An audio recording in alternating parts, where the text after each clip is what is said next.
Assalomu alaykum aziz yurtdoshlar. Bugun men pensionerlar, pensiya yoshiga yaqinlashayotganlar va uyida keksa ota-onasi bor har bir odam uchun juda muhim masalani tushuntiraman. 10 oktyabrdan keyin ayrim pensionerlar kutilmagan muammoga duch kelishi mumkin. Pensiya kechikishi, to'lov to'xtab qolishi, hujjat qayta talab qilinishi yoki bank kartasi orqali pul olishda qiyinchilik chiqishi ehtimoli bor. Men buni vahima uchun emas, oldindan tayyor bo'lish uchun aytyapman. Chunki ko'p odam muammo chiqqandan keyin yuguradi. Aslida esa 2-3 ta oddiy qadam bilan buning oldini olish mumkin. Videoni oxirigacha ko'ring. Hoziroq kanalga obuna bo'ling va like bosib qo'ying. Chunki bu ma'lumot sizning oilangizdagi bir insonning pul vaqtida tushishiga yordam berishi mumkin. Men avvalo eng muhim narsani oddiy tilda tushuntirib beraman. Pensiya tizimida eng ko'p muammo pul yo'qligidan emas, ma'lumotlar mos kelmasligidan kelib chiqadi. Ya'ni odam pensiya olish huquqiga ega bo'lishi mumkin, lekin pasport ma'lumoti, yashash manzili, bank karta raqami, telefon raqami, ishonchnoma, nogironlik bo'yicha hujjat yoki mehnat staji haqidagi ma'lumot bazalarida to'g'ri ko'rinmasa, to'lov jarayoni cho'ziladi. Ilgari ko'p ishlar qog'oz orqali yurardi. Pensiyon mahallaga borardi, pensiya bo'limiga borardi, bankka borardi. Biror xatolik bo'lsa, uni odamning o'zi tushuntirib, hujjat bilan isbotlab berardi. Hozir esa ko'p jarayonlar elektron bazalar orqali tekshiriladi. Bu bir tomondan yaxshi. Navbat kamayadi, hujjat so'rash kamayadi, pulni kartaga olish osonlashadi. Lekin ikkinchi tomondan elektron bazada bitta harf noto'g'ri yozilgan bo'lsa ham, tizim odamni tanimay qolishi mumkin. Masalan, pasportda ism Abdulla bo'lsa, eski hujjatda Abdullo deb yozilgan bo'lsa, yoki tug'ilgan sana bir joyda 1922-yil, boshqa joyda 1909-yil bo'lib tursa, muammo shu yerdan boshlanadi. 10 oktyabr atrofida odamlar orasida ko'p gap tarqaladi. Pensiyalar to'xtar ekan, hamma qayta ro'yxatdan o'tar ekan, karta bo'lmasa pul berilmas ekan, hujjat olib kelmaganlar pensiyasiz qolar ekan. Men bunday gaplarga ko'r-ko'rona ishonmaslik kerakligini aytaman. Lekin bu gaplarning ichida e'tibor berish kerak bo'lgan tomoni bor. Davlat idoralari va banklar ma'lumotlarni aniqlashtirishi, ayrim toifadagi pensionerlardan hujjatlarni yangilashni so'rashi, eskirgan karta yoki noto'g'ri hisob raqami tufayli to'lovni qaytarib yuborishi mumkin. Mana shu sabab odam o'z holatini oldindan tekshirib olishi kerak. Endi kimlar ko'proq xavotir olishi kerak? Kimlar esa ortiqcha vahimaga tushmasligi kerak? Buni aniq qilib tushuntiraman. Agar siz har oy pensiyangizni bank kartangizga vaqtida olayotgan bo'lsangiz, kartangiz ishlayotgan bo'lsa, pasportingiz amalda bo'lsa, pastangiz amalda bo'lsa, telefon raqamingiz o'zingizning nomingizda bo'lsa va oxirgi oylarda hech qanday xabar kelmagan bo'lsa, katta ehtimol bilan sizda muammo bo'lmaydi. Lekin baribir karta muddati, SMS xabarnoma va pasport holatini tekshirib qo'yish zarar qilmaydi. Kimlar albatta e'tibor berish kerak? Birinchidan, pasport yoki ID karta almashtirgan pensionerlar. Masalan, Olitin Tekiz yoshli otaxon eski pasportini ID kartaga almashtirdi. Lekin bankdagi hisobida hamon eski pasport seriyasi turibdi.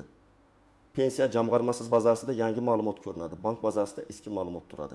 Natijada pul o'tkazmasi qaytishi yoki kartani yangilash talab qilinishi mumkin. Bu odamning pensiyasi bekor bo'ldi degani emas, lekin pul tushishi 3 kun, 7 kun, ba'zan undan ham ko'proq kechikishi mumkin. Ikkinchidan, bank kartasining muddati tugaganlar.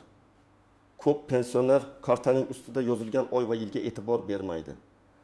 Masalan, kartada 1024 deb yozilgan bo'lsa, bu karta 2024 yil oktyabr oyigacha amal qilgan bo'ladi.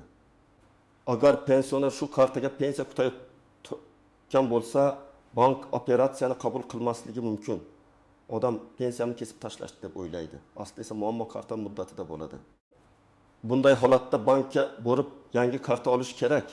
Keyin yangi karta hisobini pensiya to'lov tizimiga bog'lash talab qilinishi mumkin. Uchinchidan, ishonchnoma orqali pensiya olayotganlar. Masalan, onaxon yura olmaydi. O'g'li uning nomidan pensiyani olib keladi. Agar ishonchnoma muddati tugagan bo'lsa, bank yoki pochta pul bermaydi. Ba'zi odamlar oldin berardi-ku deydi. Lekin hozir tekshiruvlar kuchaygan bo'lsa, muddati o'tgan ishonchnoma bilan pul olish qiyinlashadi. Ishonchnoma 1 yilga berilganmi, 3 yilgami, notariusda qanday yozilgan, aynan pensiya olish huquqi ko'rsatilganmi? Bularning hammasi ahamiyatli. 4-dan, nogironlik pensiyasi yoki nafaqa oluvchilar. Bu yerda tibbiy xulosa nogironlik muddati qayta ko'rik sanasi juda muhim. Agar hujjatda nogironlik muddati 10 oktyabrgacha deb belgilangan bo'lsa, odam qayta ko'rikdan o'tmasa, to'lov vaqtincha to'xtashi mumkin. Bu jazolash emas, huquqni qayta tasdiqlash jarayoni. Lekin odam buni bilmasa, oy oxirida pul kutib o'tiradi. Keyin esa nega tushmadi deb sarson bo'ladi. 5-dan boshqa viloyatga ko'chgan. Yashash manzilini o'zgartirgan pensionerlar. Masalan, pensioner Farg'onadan Toshkentga farzandinikiga ko'chib keldi. Lekin doimiy ro'yxati eski manzilda qoldi. Pensiya qayerdan rasmiylashtirilgan? Bank bo'limi qayerda? Aloqa raqami qaysi hududda? Bular muhim bo'lib qoladi. Ayniqsa pensioner bir muddat chet elda bo'lgan bo'lsa yoki uzoq vaqt pulni yechmagan bo'lsa, tizim qo'shimcha tekshiruv talab qilishi mumkin. Men bitta oddiy misol keltiraman. 72 yoshli ona har oy 1 million 2,7 ming so'm pensiya oladi. Pul doimiy sanada tushardi. Oktabr oyida tushmadi. Farzandi banka bordi, bank karta bloklangan dedi. Pensiya bo'limiga bordi.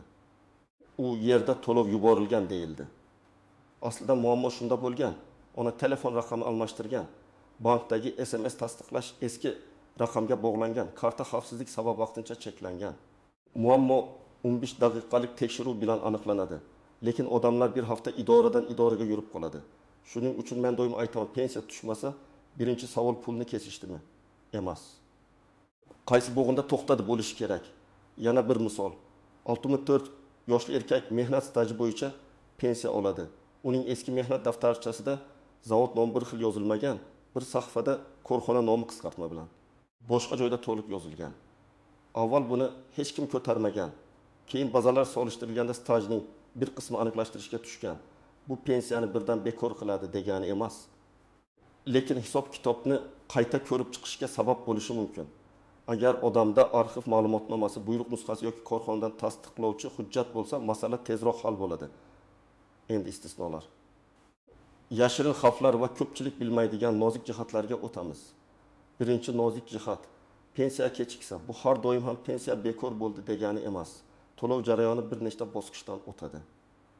Avval pensiya miqdori hisoblanadi, keyin to'lov ro'yxati shakllanadi. Keyin bank yoki pochta tizimiga yuboriladi. Keyin pul pensionerga yetib boradi.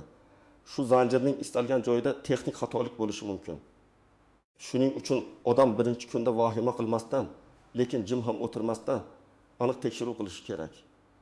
Ikkinchi nozik jihat, bank kartasi boshqa odam qo'lida bo'lsa, bu katta xavf. Ko'p onaxon va otaxonlar kartasini farzandiga, nevarasiga yoki qo'shnisiga berib qo'yadi. Pul tushsa olib keladi deydi. Lekin karta egasining PIN kodi, SMS kodi, bank ilovasi ma'lumoti boshqaga o'tib ketsa, pul yechib olingandan keyin uni qaytarish qiyin bo'ladi. Bundan ham yomoni telefon orqali pensiyangizni saqlab qolamiz, kodni ayting degan firibgarlar ko'paygan. Men ekspert sifatida qat'iy aytaman, hech bir bank xodimi, hech bir pensiya xodimi telefon qilib SMS kod so'ramaydi. Kod so'rayaptimi? Demak, bu firibgarlik ehtimoli juda yuqori. Uchinchi nozik jihat. Qo'shimcha to'lovlar va kompensatsiyalar asosiy pensiyadan alohida tartibda yurishi mumkin. Masalan, kimdir yoshga doir pensiya oladi. Yana kommunal to'lov bo'yicha imtiyozga ega. Yana nogironlik yoki parvarish bo'yicha qo'shimcha nafaqa bo'lishi mumkin. Bitta to'lov tushib, ikkinchisi kechiksa, odam hammasini bitta muammo deb o'ylaydi. Aslida har bir to'lovning asosi va hujjati alohida tekshiriladi. Shuning uchun murojaat qilganda pensiyam tushmadi deb umumiy aytish yetarli emas. Qaysi to'lov, qaysi oy, qancha miqdor, odatda qaysi sanada tushardi, hozir nima bo'ldi? Shuni aniq aytish kerak. 4-nozik jihat. Chet elga chiqib ketgan pensionerlar. Agar pensioner uzoq muddat chet elda yashayotgan bo'lsa, pensiya to'lovi bo'yicha qo'shimcha tasdiqlashlar talab qilinishi mumkin. Bu holatda yashash joyi, hisob raqami, shaxsni tasdiqlovchi hujjat, ba'zan hayot ekanligini tasdiqlovchi hujjat masalasi ko'tariladi. Har bir holat alohida ko'riladi. Men bunday oilalarga maslahat beraman. Ota-onangiz chet elda bo'lsa, pensiya huquqi bo'yicha oldindan pensiya jamg'armasi yoki vakolatli idoradan yozma tushuntirish oling. Og'zaki gapga tayanmang. 5-nozik jihat, meros va vafot etgan pensionerning olinmay qolgan pensiyasi. Ayrim oilalarda pensioner vafot etgandan keyin uning kartasida pul qoladi yoki oxirgi pensiya tushgan bo'ladi. Bu pulni shunchaki kartadan yechib olish keyinchalik huquqiy muammo tug'dirishi mumkin. To'g'ri yo'l. Vafot haqidagi guvohnoma meros hujjatlari va tegishli tartib bo'yicha murojaat qilish. Chunki davlat tizimida vafot sanasi, to'lov sanasi va huquq sanasi solishtiriladi. Biz oila a'zosimiz-ku degan gap ba'zan yetarli bo'lmaydi. 6-nozik jihat. Pensionerning nomida qarzdorlik, aliment, ijro hujjati yoki bank cheklovi bo'lishi mumkin. Ba'zi holatlarda karta hisobiga cheklov qo'yilgan bo'ladi. Odam pensiya tushmadi deb o'ylaydi. Aslida pul tushgan. Lekin hisob bloklangan. Bu vaziyatda bank ijro organi cheklovi bor deb aytishi mumkin. Bunday paytda bank bilan tortishishdan oldin cheklovni qo'ygan organ aniqlanadi. Keyin qaror nusxasi olinadi, pensiya mablag'idan ushlab qolish mumkin bo'lgan miqdor qonun doirasida tekshiriladi. Agar ortiqcha ushlab qolingan bo'lsa, yozma shikoyat beriladi. 7-nozik jihat. Pensiya miqdori kamaygandek ko'rinsa, bu har doim xato degani emas, lekin tekshirish kerak. Masalan, oldingi oyda bir martalik qo'shimcha to'lov bo'lgan, odam uni doimiy deb o'ylagan. Keyingi oyda u qo'shimcha tushmagach, pensiyam kamaydi dedi. Yoki aksincha, haqiqatan ham hisob-kitobda xato bo'lishi mumkin. Shuning uchun oxirgi 3 oy yoki 6 oy bo'yicha to'lovlar ko'chirmasini olib, har bir summani alohida ko'rish kerak. Endi eng kerakli qismga o'tamiz. Bugundan boshlab nima qilish kerak? Men buni qadam-qadam aytaman. Chunki pensionerlar uchun eng qiyin narsa ko'pincha muammoning o'zi emas. Qayerdan boshlashni bilmaslik bo'ladi. Birinchi qadam, hujjatlaringizni tekshiring. Pasport yoki ID kartangiz amaldami? Undagi ism, familiya, tug'ilgan sana. JSS raqami to'g'rimi? Yashash manzilingiz o'zgarganmi? Shuni ko'ring. Agar hujjat yaqinda almashtirilgan bo'lsa, bankdagi ma'lumot ham yangilanganini tekshiring. Buning uchun bank filialiga pasport yoki ID karta bilan boring. Pensiya kartamdagi shaxsiy ma'lumotlar yangi hujjatimga mosmi deb aniq so'rang. Ikkinchi qadam, bank kartangizni tekshiring. Karta muddati tugamaganmi? Karta bloklanmaganmi? PIN kod ishlaydimi? SMS xabarnoma to'g'ri raqamga ulanganmi? Bank ilovasiga begona odam kirmaganmi? Bularni aniqlang. Agar karta muddati yaqin bo'lsa, oxirgi kungacha kutmang. Yangi karta buyurtma qiling. Yangi karta olganda. Pensiya to'lovi aynan shu hisobga tushishini bankdan tasdiqlating. 3-qadam, oxirgi to'lovlar bo'yicha ko'chirma oling. Bankdan yoki ilovadan oxirgi 3 oy uchun hisob harakatini chiqaring. Qaysi sanada qancha pensiya tushgan?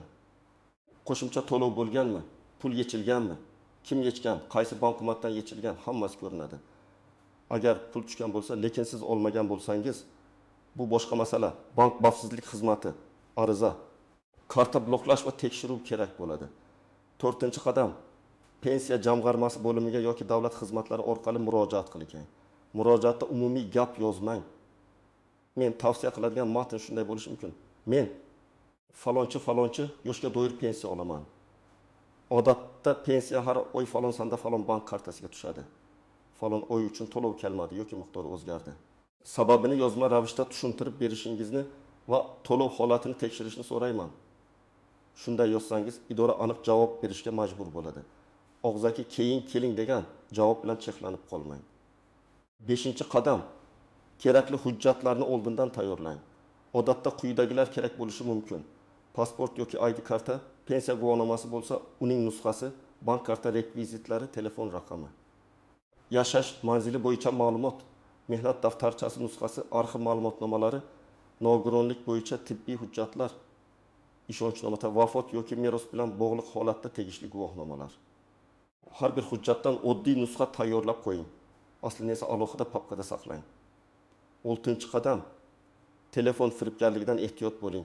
Agar kimdir telefon qilib, 10 oktyabrdan pensiyangiz to'xtaydi.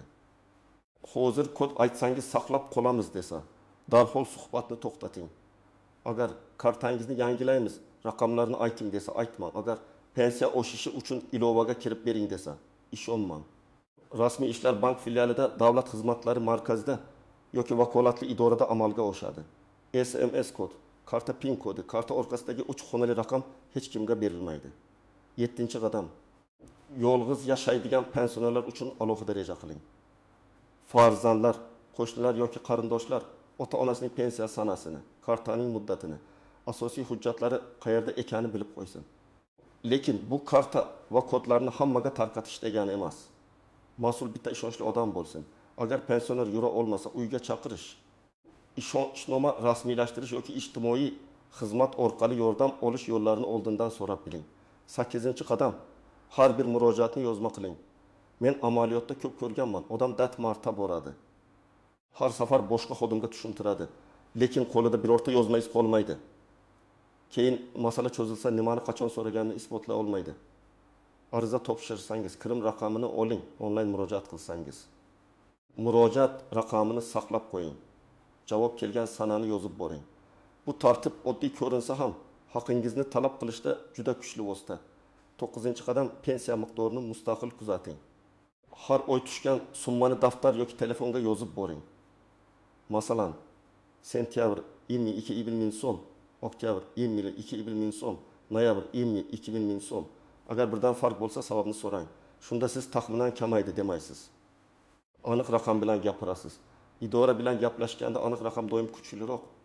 10-qadam qo'shnilardan eshitilgan gapni rasmiy ma'lumot deb qabul qilmang.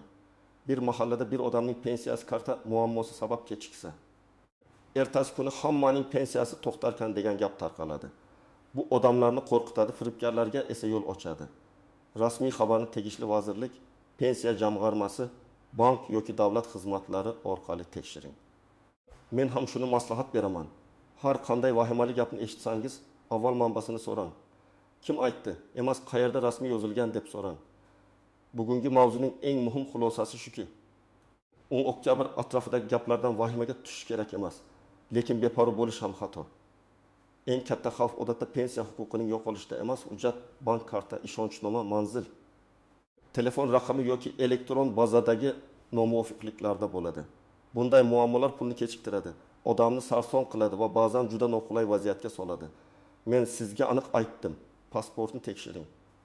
Kartaning muddatini ko'ring, bankdagi ma'lumotni yangilang, oxirgi to'lovlar ko'chirmasini oling.